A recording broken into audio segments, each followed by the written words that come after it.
नमस्कार, मैं वेद प्रकाश और आप देख रहे हैं भारत न्यूज़ 24। बात करते हैं बिहार के पॉलिटिक्स में आए नए भूचाल की। मुख्यमंत्री नीतीश कुमार की अगुवाई में 23 जून को पटना में विपक्षी एकता की बैठक हुई। देश के कई पार्टियों के बड़े नेता विपक्षी एकता में शामिल हुए। वहीं इसको लेकर राजनीतिक बयानबाजी लगातार चल रही है। अब आरएलजेडी सुप्रीमो उपेंद्र कुशवाहा ने सोमवार को जेडीयू को लेकर बड़ा दावा किया। उन्होंने कहा कि जेडीयू और आरजेडी में जल्द विलय होने वाला है। उपेंद्र कुशवाहा ने दावा किया कि जेडीयू के कई नेता उनके संपर्क में हैं, चाहे वो विधायक हो या सांसद। बस शुभ मुहूर्त का इंतजार है और इंतजार कीजिए, बहुत जल्द कुछ बड़ा देखने को मिलेगा। कई जेडीयू के विधायक और सांसद और उनके साथ भी संपर्क में है और बीजेपी के साथ भी संपर्क में है, ये कहना है उपेंद्र कुशवाहा का। और उन्होंने यही कहा कि बस इंतजार कीजिए, सरकार कितना टिकाऊ है यह भी तस्वीर साफ हो जाएगी। उपेंद्र कुशवाहा ने कहा कि 1 से 2 महीना या फिर चुनाव के समय तक कई लोग जेडीयू का साथ छोड़ेंगे। कुछ उनके साथ आ सकते हैं और कुछ बीजेपी में जा सकते हैं, लेकिन जेडीयू से कई लोग निकलने वाले हैं। उपेंद्र कुशवाहा के इस बयान के बाद जाहिर सी बात है एक हंगामा मचना था, लेकिन यह हंगामा मचा भी कहां, मचा जेडीयू में ही, जहां पर बगावत का दौर शुरू हो गया। जेडीयू कोटे के विधान पार्षद रामेश्वर महतो ने अपनी पार्टी के ही प्रदेश अध्यक्ष पर जमकर हमला बोला। रामेश्वर महतो ने कहा कि कुछ दिन पहले मुख्यमंत्री आवास पर कुशवाहा समाज के लोगों की बैठक हुई थी और इसका नेतृत्व प्रदेश अध्यक्ष उमेश कुशवाहा ने किया था, लेकिन उन्हें आमंत्रित तक नहीं किया गया। वहीं उमेश कुशवाहा का बयान देखिए, जो अपने ही एमएलसी को धूर्त बता रहे हैं। चलिए सुनते हैं बारी बारी से इन सभी लोगों का क्या कुछ कहना है। हम किसी बयान के बारे में हमको जानकारी नहीं है, वो अलग विषय है, लेकिन जेडीयू के अंदर हमने बार बार कहा है कि सिर फुटबॉल की स्थिति आगे आने वाले दिनों में और दिखेगी। वहाँ कोई भी 1-2 अपवाद को छोड़ दीजिए तो जो भी बड़े नेता हों या नीचे के कार्यकर्ता, कोई जेडीयू के साथ नहीं रहने वाला है। सब लोगों को मालूम हो गया है कि जेडीयू का क्या हर्ष होना है। जिस दिन नीतीश कुमार जी ने निर्णय ले लिया कि हम अब लालटेन छाप जिंदाबाद करेंगे, बिहार को हम उसी खौफनाक स्थिति में फिर से पहुंचाएंगे जहां 2005 के पहले बिहार था, तो उस परिस्थिति में कौन उस पार्टी में रहने वाला है। तो इसलिए इस स्थिति के कारण आज किसी का बयान, कल किसी का बयान सुनिएगा तो बारी बारी से सब लोग वहां से हटने वाले हैं, हटेंगे, जाएंगे। एक विपक्षी एकता की कवायद तो दिखाने के लिए है। नीतीश जी को भी मालूम है, महागठबंधन के लोगों को मालूम है कि सबसे अधिक दुर्गति अगर देश भर में कहीं महागठबंधन की होगी आगामी चुनाव में तो बिहार में होगी। सबसे अधिक दुर्गति यह मालूम है सब लोगों को। इसलिए वो कवायद कुछ भी लोग दिखाने के लिए करें, बिहार में तो यही हर्ष होना है। कुशवाहा जी, आप जब जेडीयू छोड़ रहे थे उस वक्त आपने गुटबाजी की बात कही थी और आज जेडीयू के एमएलसी रामेश्वर महतो ये बात को दोहरा रहे हैं, तो क्या लगता है कि जो गुटबाजी की बातें लगातार निकलकर सामने आ रही है, तो क्या अंततः जेडीयू जो है वो बिखरेगी? देखिए, जेडीयू लगभग बिखर चुका है। वहाँ तमाम नेता सब लोग कहीं ना कहीं ठिकाना ढूंढ चुके हैं और बीच में मेरे हटने के बाद भी तो कई लोग वहाँ से हटे। तो आप देखते जाइए ना, यह सिलसिला रुकने वाला नहीं है और अंततः जेडीयू में कुछ नहीं बचने वाला है। सिर्फ औपचारिकता बाकी रह गई है, कौन कब हटेंगे, लेकिन सभी हटेंगे। कहा जा रहा है कि आपके संपर्क में जेडीयू के कई विधायक और सांसद हैं और बीजेपी के संपर्क में। हाँ, निश्चित रूप से। देखिए, हमने कहा कि लगभग सभी लोग कहीं ना कहीं अपना ठिकाना ढूंढ चुके हैं। कुछ लोग मेरे संपर्क में भी हैं, यह बात बिल्कुल सच है। भारतीय जनता पार्टी के संपर्क में भी कुछ लोग हैं, कुछ लोग और कहीं संपर्क में होंगे। मतलब कुल मिला जुलाकर जेडीयू में उन लोगों का भविष्य बिल्कुल डार्क दिख रहा है उनको। इसलिए वहाँ कौन रहेगा? तो कोई नहीं वहाँ रहने वाला है। तो कहीं ना कहीं संपर्क तो लोगों का है ही। अब कब कौन हटेंगे औपचारिक रूप से यह समय बताएगा, लेकिन संपर्क में है मेरे साथ भी और अलग अलग जगह पर। जेडीयू की विलय होने वाली है?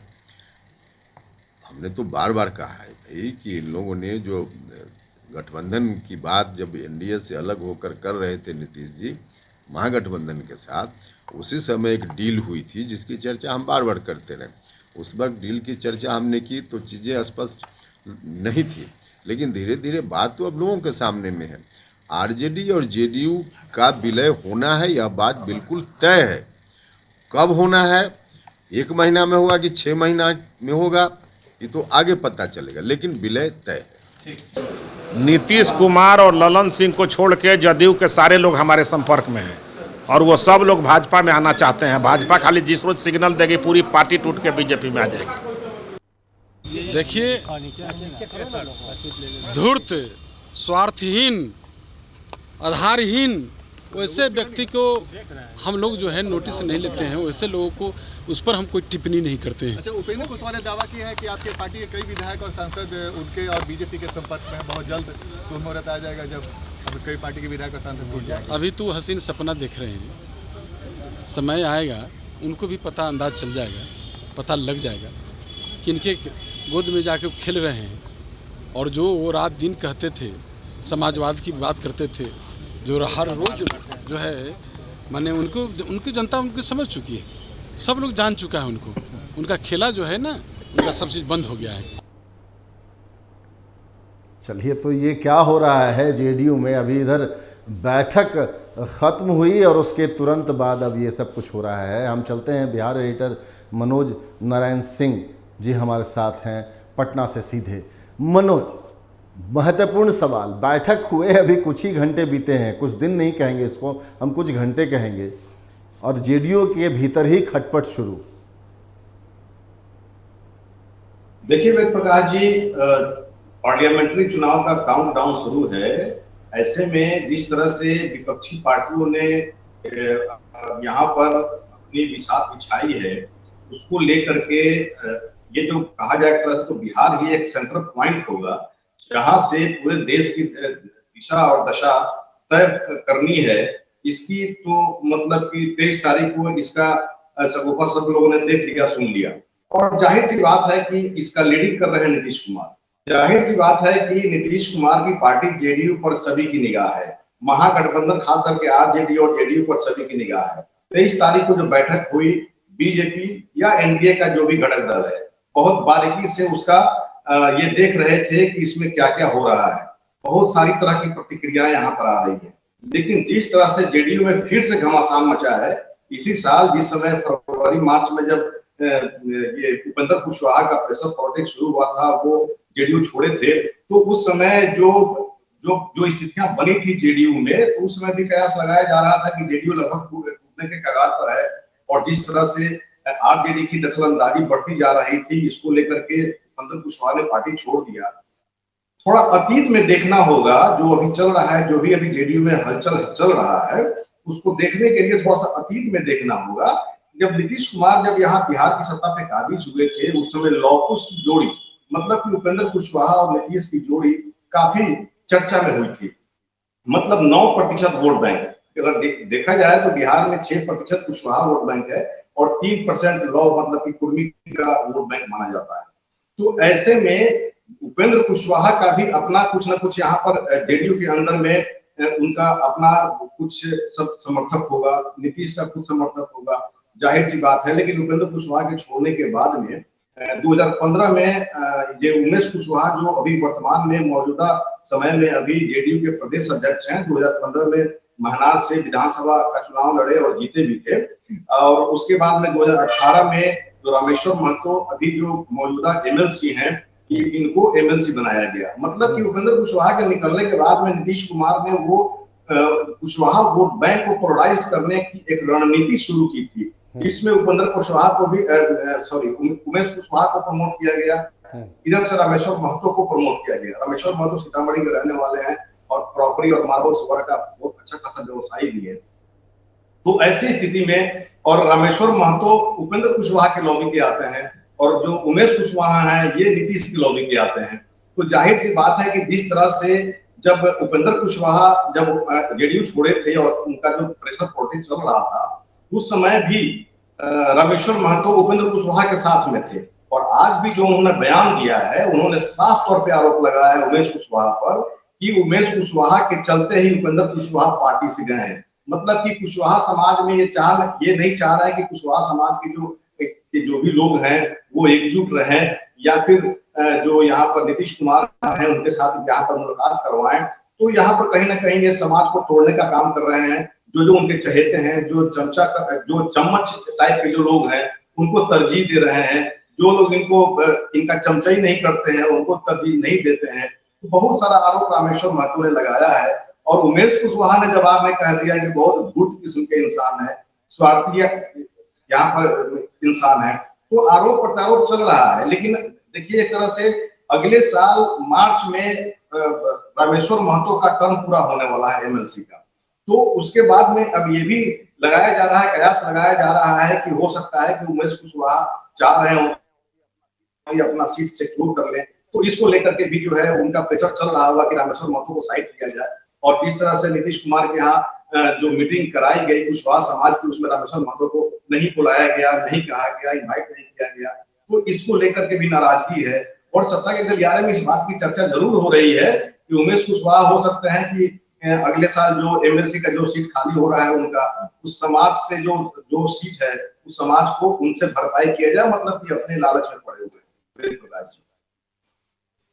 तौर पे अपने समाज को एकजुट करने की कोशिश में उपेंद्र कुशवाहा भी हैं। और साथ ही साथ जिस तरह से बयानबाजी आई, ये सब चलिए सब आपकी बात मानते हैं, लेकिन क्या उपेंद्र कुशवाहा का वो बयान जिसमें वह कह रहे हैं कि जेडीयू के कई नेता, कई विधायक हो सकते हैं उसमें, सांसद हो सकते हैं उसमें, सब टूटने वाले हैं, कुछ उनके संपर्क में, कुछ उनके संपर्क में, और आरजेडी में इसका विलय होगा, क्या नीतीश कुमार इतनी आसानी से हार मानने वालों में से हैं? देखिए, नीतीश कुमार तो बहुत ही कुशल पॉलिटिशियन है, इसमें कोई शक नहीं है। लेकिन उपेंद्र कुशवाहा भी कुछ कम नहीं है। उपेंद्र कुशवाहा का जो बयान जो आया है आज, जो बोल रहे हैं कि बहुत सारे नेता हमारे कांटेक्ट में हैं, कुछ बीजेपी के कांटेक्ट में हैं, कुछ और लोगों के भी कांटेक्ट में है। मतलब कि उनका इशारा चिराग पासवान की तरफ भी हो सकता है, मांझी की तरफ भी हो सकता है, या फिर आरजेडी की तरफ भी हो सकता है। लेकिन उनका कहने का मतलब यह है कि जेडीयू टूटने वाली है। और उन्होंने ये भी ये फरवरी महीने से, इसी साल फरवरी महीने से वो आरोप लगा रहा है कि आरजेडी में जेडीयू का विलय होने जा रहा है, जेडीयू जो है पूरी तरह से टूट जाएगी। तो एक तरह से कहा जाए तो जिस तरह से जोड़ तोड़ की राजनीति होती है, जब तक चुनाव का समय आता है जोड़ तोड़ की राजनीति होती है।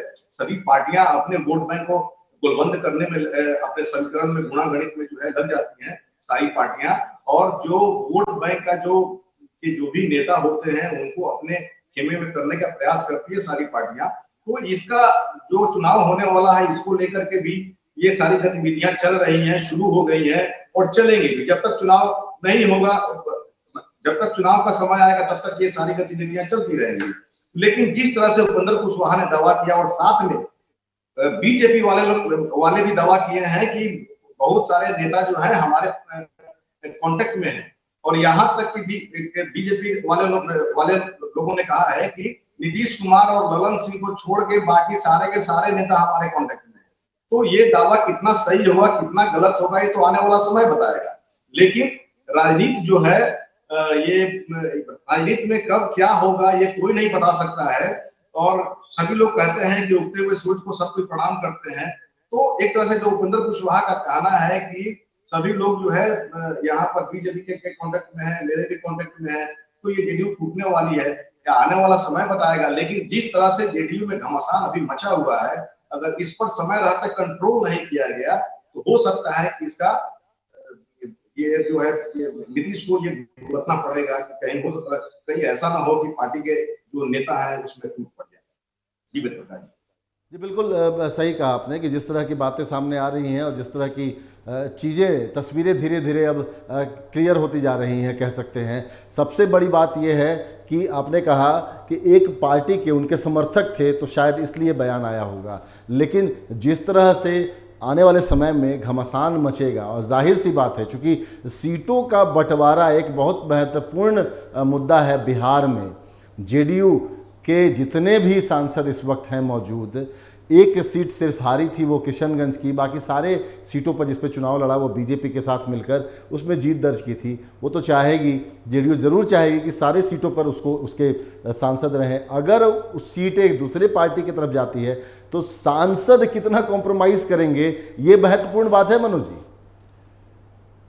देखिए, मैं यहाँ बिहार में पार्लियामेंट्री 40 सीट है। 40 सीट में 39 सीट एनडीए के खाते में आई और 1 सीट किशनगंज कांग्रेस के खाते में गई। जी। तो अभी मौजूदा हालात में जो 16 सांसद हैं जेडीयू के, तो अब वो महागठबंधन में चले जाएंगे। लेकिन तब है कि जो 16 मौजूदा सांसद अभी हैं यहाँ पर, वो कंप्रोमाइज कैसे करेंगे? अगर 40 सीट का बंटवारा अगर विपक्षी पार्टी जो भी यहाँ पर है अगर सीटों का बंटवारा अगर करेगी, तो 40 सीट में 16 जो सीटिंग एमपी है उसको तो टिकट देना बनता ही बनता है। उस पर जो है अगर कीटातानी होगी तो वैसी स्थिति में नीतीश कुमार मानेंगे नहीं, क्योंकि वो ऑलरेडी सीटिंग एमपी है। बाकी के जो सीट है उस पर जो है कांग्रेस है, सीपीआई है, सीपीआई-एमएल है, तो आरजेडी है। अब कितने लोगों का बंटवारा जो है इसमें होना है, उसके बाद भी जहां पर रण अप में जहां पर जेडीयू रही है तो वहां भी अपना दावा जो है करेगी। तो जाहिर सी बात है कि सीटों के बंटवारा को लेकर के तो यहाँ पर पशोपेश की स्थिति होगी ही होगी, सबके सामने बहुत बड़ी चुनौती होगी। लेकिन अब तो आने वाला समय बताएगा कि क्या स्थिति बनेगी। लेकिन वो यहाँ पर मौजूदा स्थिति में जो अगर जो भी एमपी हैं अगर वो बीजेपी के कांटेक्ट में है या फिर उपेंद्र कुशवाहा के कांटेक्ट में है या फिर चिराग पासवान के कांटेक्ट में है या फिर मुकेश सहनी के कांटेक्ट में, तो अगर वैसी स्थिति होती है तो अगर 16 एमपी अगर आ जाते हैं, अगर बीजेपी के खाते में चले आते हैं, ये जो अलायंस पार्टियां हैं एनडीए के, उसमें अगर चले आते हैं तो जाहिर सी बात है कि उन लोगों का तो सीट बरकरार रहेगा। तो अगर मतलब कि जो भी पार्टियां हैं वो देखती हैं या जो भी सदस्य हैं, चाहे एमएलए हो चाहे एमपी हो, वो सब देखते हैं कि चुनाव का रुख क्या है, हवा क्या है, लोगों की क्या मंशा है, किस पार्टी की जीत होने वाली है, किसकी बिहार बह रही है। तो ये सब गुणागणित सारे पॉलिटिकल पार्टी और पॉलिटिशियन सब इस पर निगाह रखते हैं। तो अगर जो है 2019 की तरह से अगर बयान अगर मोदी लहर हुआ तो जाहिर सी बात है कि सारे के सारे एमपी फिर यहाँ पर एनडीए में शिफ्ट कर सकते हैं।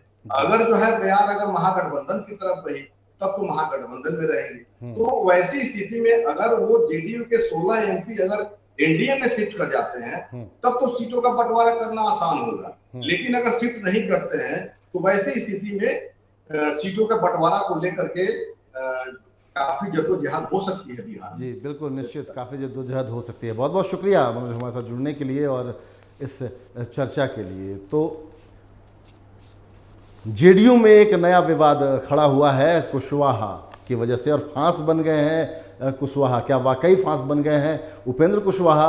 और एक तरफ अभय कुशवाहा को लेकर बयानबाजी जिस तरह से चल रही है, एक एमएलसी ने अपने ही प्रदेश अध्यक्ष को आड़े हाथों लिया है, वहीं प्रदेश अध्यक्ष ने उन्हें धूर्त बता दिया। ये एक बहुत बड़ी बात है। तो ये सब कुछ ठीक नहीं चल रहा है, इससे साफ पता चलता है। बहरहाल ये राजनीति है और राजनीति कब किस करवट बदलेगी ये कोई नहीं जानता, और ये आने वाला वक्त बताएगा। इसका इंतज़ार सभी को है। इस पेशकश में मेरे साथ बस इतना ही। दीजिए इजाज़त, नमस्कार।